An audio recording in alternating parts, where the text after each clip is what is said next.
All right, so today we're diving into a really cool framework for spiritual development, and it comes from the book Zazen. We're essentially going to map out the entire journey from being an ordinary person all the way to an enlightened being, using this idea called the 5 vehicles of Buddhism. So, if you've ever wondered if there's a clear map for the Buddhist path, like a structured way to actually understand the journey, then this is definitely for you. We're asking that fundamental question: how do you actually move from one stage to the next?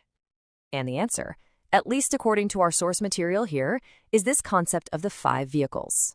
Now, don't think of it like 5 different cars you can choose from. It's more like 5 gears in a single transmission. Each one takes you further down the very same road, building on the one before it. It's a progressive, step-by-step guide. Okay, let's get right into it. The path, as it's laid out here, is broken down into 5 distinct stages or vehicles. The best way to think about them is as an ascending path, right? You start at the most foundational level and you just keep climbing, all the way up to the highest state of enlightenment.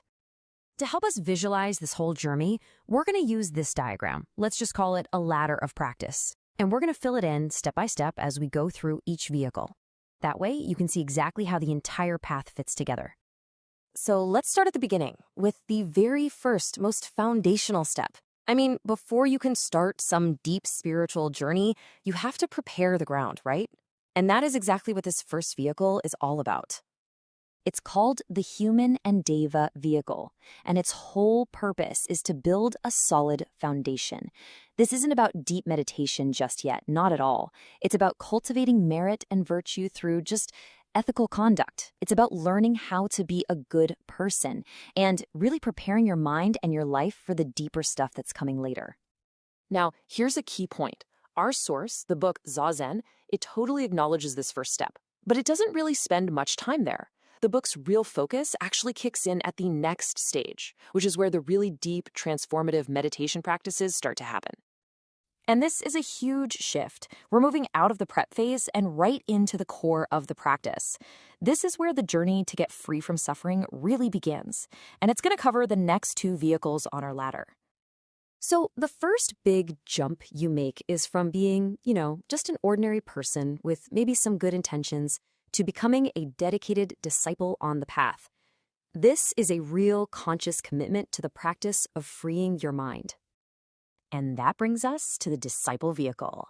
The goal here is super specific: relief from suffering. And the method to get there is by practicing the 4 dhyānas. Now, you can think of the dhyānas as these progressively deeper states of meditative focus.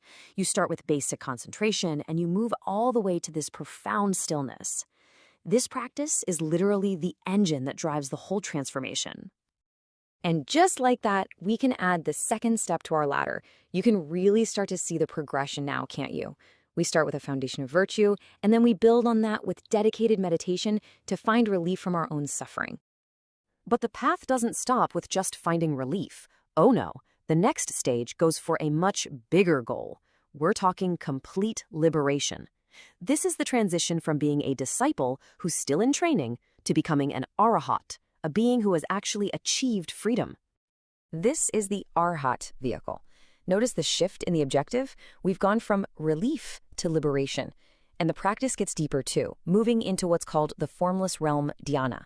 This is an even more advanced meditation, where you're focused on going beyond physical sensation to observe pure consciousness itself. So let's pop our third step on the ladder. Reaching the arhat stage is a huge, huge milestone. It's basically the completion of the path to your own individual freedom. But as we're about to see, the journey still isn't over. So you'd think that being liberated for yourself would be the end goal, right? Well, not quite.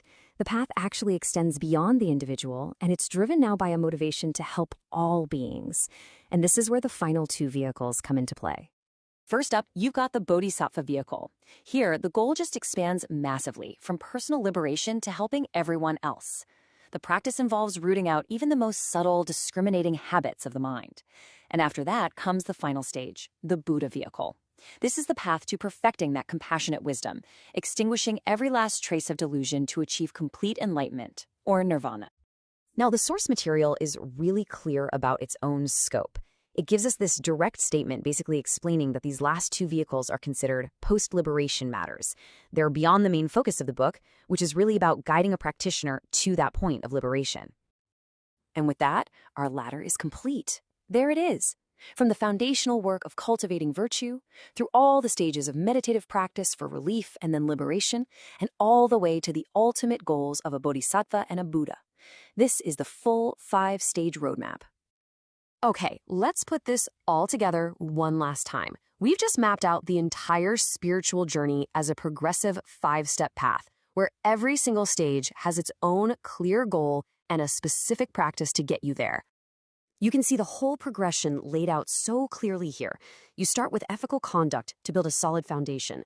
Then you practice the dhyanas for relief and ultimately liberation. From there, the path just expands to working for others until you finally extinguish all delusions and reach nirvana. See how each step is a logical and totally necessary preparation for the one that comes next? So, look, if there's one single thing to take away from all this, it's this. These are not 5 different options you can just pick and choose from. They are sequential stages on one single unified path of spiritual development. It's a coherent system where every level perfectly prepares you for the next one. And that really just leaves us with a final thought. Now that you've got the complete map, right, from the very first step to the ultimate destination, the question becomes a bit more personal. Where on this map does your practice truly begin?